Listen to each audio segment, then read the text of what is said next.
मैं जानता हूँ, मैं खुल के बोल रहा हूँ, मंच से ठोक के बोल रहा हूँ। अगर ये सवाल हल नहीं हुआ तो एक भी जीवात्मा का कल्याण होने वाला नहीं है, और ना बनेगा लोक और ना बनेगा परलोक। समझ आ रहा है? हाँ, सवाल दिया है इन्होंने और सवाल लगाओ आप लोग। गेर फंसाया है और गेर को छुड़ाओ आप लोग। लगाओ ताकत और ये गेर छूट नहीं रहा है। और इन्होंने नहीं कहा था कि ऐसा गेर फंसाऊंगा,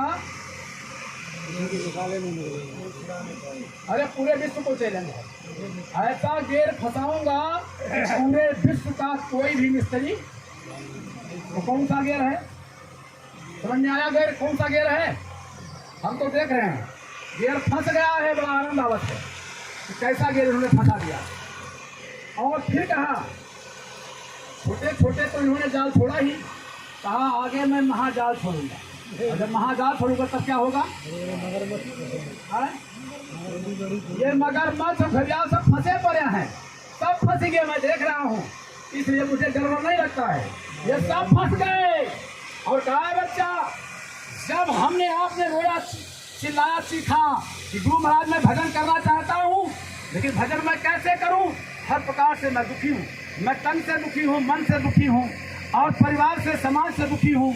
हमारे साथ अत्याचार हुआ, मेरी माँ बहन बेटी बहू के साथ। मेरे लिए रोटी नहीं है, कपड़ा नहीं है, मकान नहीं है, न्याय नहीं है, सुरक्षा नहीं है, व्यवस्था नहीं है।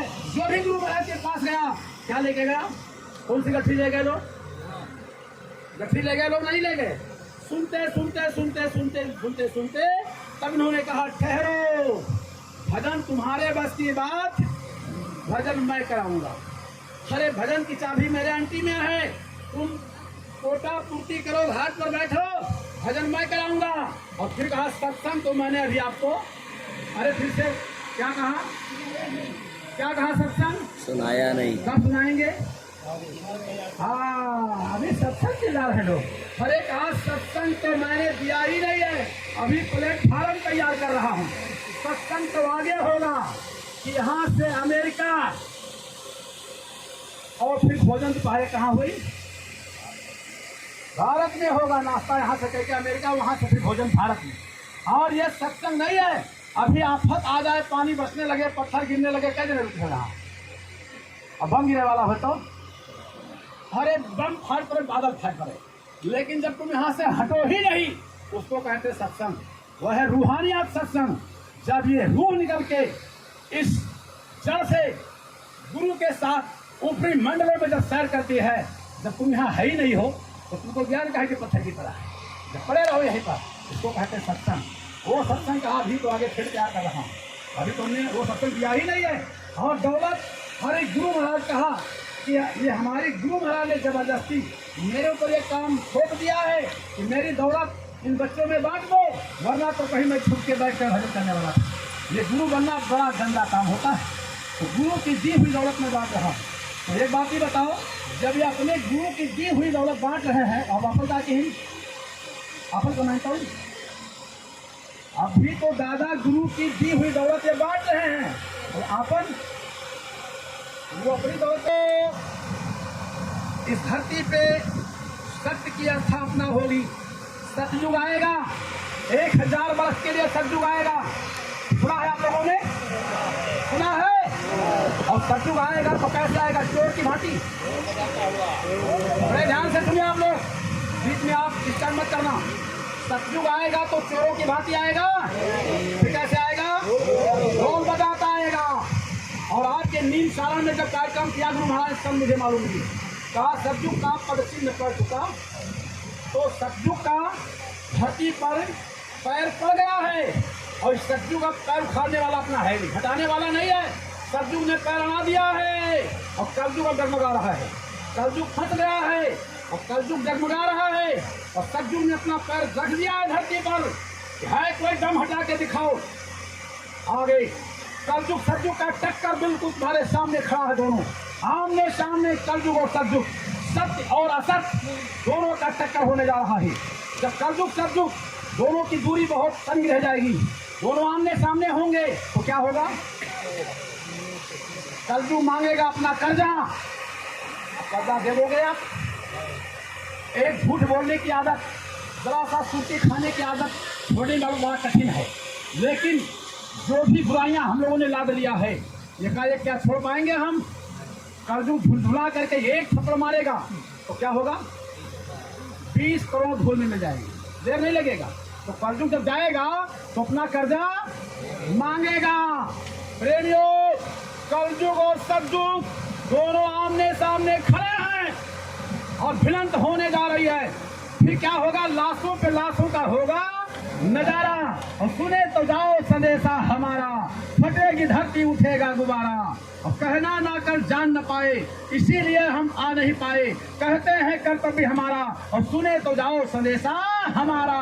और 4 आने की दवा सौ में ना, लाशें पड़ी सड़े घर घर में, उठाने वाले मिले न यार जमाना बदलेगा। जय गुरुदेव पुकार जमाना बदलेगा। सब झूठे बोल रहे हैं कि सही बोल रहे हैं? सही बोल रहे हैं ना? अगर सही बोल रहे हैं तो लोगों को विश्वास हो जाना चाहिए था ना। वो होने जा रहा है, ये लाशों से भरा कर ये आंगन पड़ जाएगा। कितनी भविष्यवाणी हमारे भाई साहब बैठे हैं, बहुत भविष्यवाणी चंद समय में, कल के समय में सुनाया। ये 2 दिवसीय कार्यक्रम, कल का कार्यक्रम, आज का आखिरी।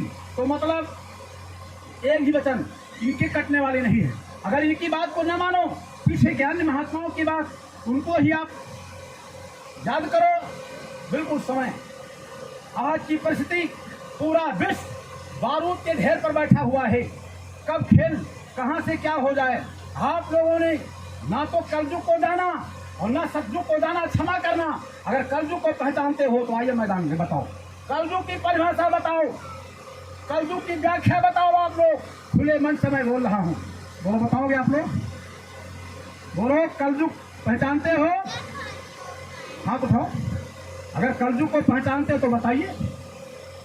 तुमने कलजुग नहीं पहचाना तो खाली कलजुग जाने वाला है, सतयुग आने वाला है, चिल्लाते रहो। ना तुमने कलजुग को पहचाना और ना सतयुग को पहचाना, और ये फंस गया। आप लोग इम्तिहान में बैठे हो, बैठे नहीं हो, रिजल्ट निकलने जा रहा है। जब स्कूल में एडमिशन शुरू हो जाएगा, अगर कोई कहे, हाँ, जब परीक्षा स्कूल में शुरू हो जाती है उस समय कोई लड़का कहे कि हमारा एडमिशन कर लो, तो संभव है? अब तो ये परीक्षा की घड़ी आखिरी चल रही है, इसके बाद कुछ रिजल्ट आने जा रहा है। स्वामी जी महाराज ने जो हम आपको सवाल दिया है, पहला सवाल बड़े ध्यान से सुनिए। इस धरती पर राम, कृष्ण, ईसा, मोहम्मद और इसी 700 वर्षों में कबीर साहब, नानक साहब, दादू साहब, दरिया साहब, जगजीवन साहब, भीखा, कोई भी आया, सभी लोगों का इतिहास है कि नहीं है? उधर की बात को छोड़िए। कबीर साहब जब आए तब कौन सा शासन था? लोकतंत्र की, राजतंत्र की? कौन तंत्र रहा? राजतंत्र। और आज कौन तंत्र है?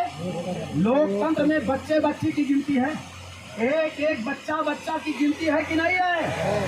गिनती है। ये लोकतंत्र शासन है।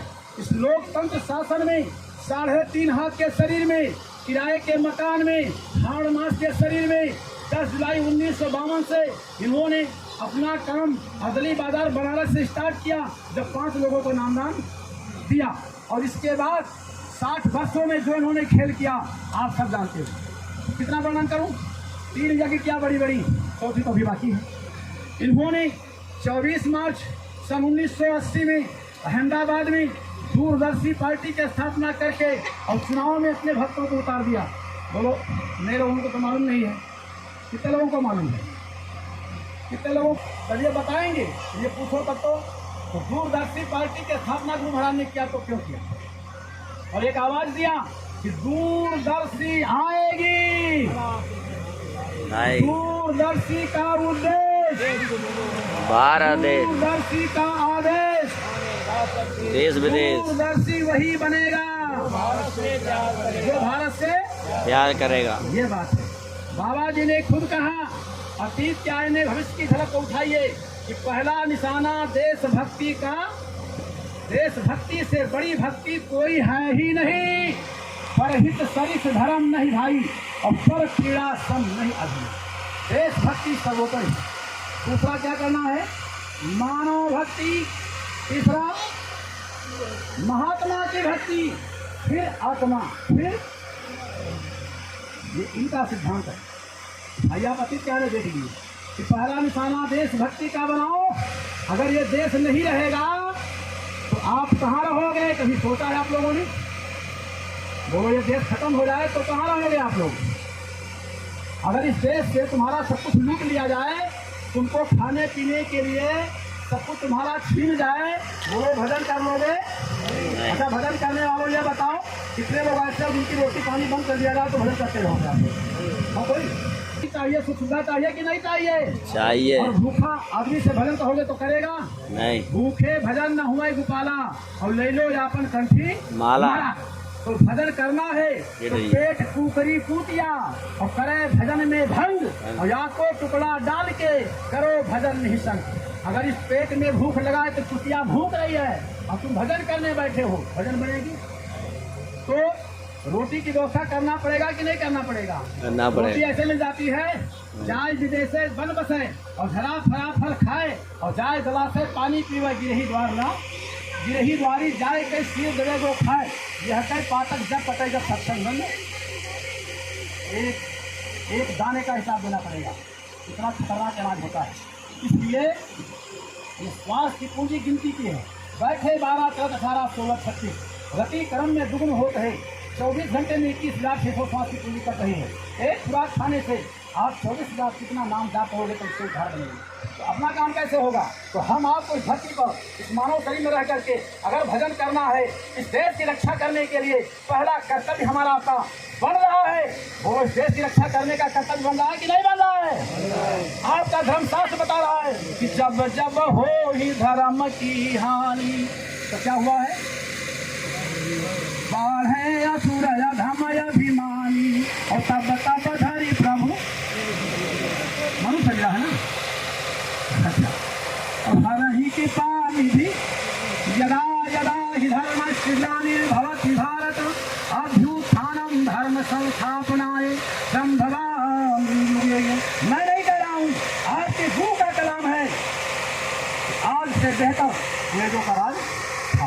अंग्रेजों के राज में न्याय मिलती थी, बशर्ते हम गुलाम थे। इस धरती पर जो अत्याचार हुआ, 700 वर्षों तक मुगलों ने शासन किया। उनके शासन काल में भी इतना अपराध नहीं हुआ जो सन 47 से अब तक की 75-76 वर्षों के अंतर्गत जो अधर्म हो चुका है। 250 वर्षों तक अंग्रेजों ने राज किया, फिर भी आज इतना अत्याचार, इतना अपराध अंग्रेजों के राज में नहीं हुआ। अंग्रेजों के राज में अगर एक जरफ गिर गया तो गांव का रास्ता जाम, सनसनी फैल जाती थी। बुजुर्गों से पूछिए, आज मुल्क आजाद है लेकिन कानून है जरफ गिरवाओ इनाम लो। हमारे देश, ये देश की व्यवस्था है। एक सीता जिनका हरण हुआ त्रेता में, परिणाम क्या हुआ? और सीता का हरण हुआ तो परिणाम क्या हुआ? हाँ, 60 में समझ तो। एक द्रौपदी की तीर खींची गई तो परिणाम क्या हुआ? 7 बच्चों का कंस ने विनाश किया तो क्या हुआ? आज गरम गिरवाओ इनाम लो। अस्पताल के पीछे जाओ, वो मासूम बच्चों को खींच खींच के कुत्ते खा रहे हैं। देखना है तो देख लीजिए। विधवा सधवा की नाच कट गई है, बिल्कुल फ्री बेलगाम कर दिया गया। हमारे देश का कानून, हमारे देश के धर्माचार्यों, आज ये देश है 4-4 साल मासूम बच्चों के साथ ऐसी ऐसी घटनाएं क्या आप लोगों ने सुना है? कितना बड़ा सुनोगे?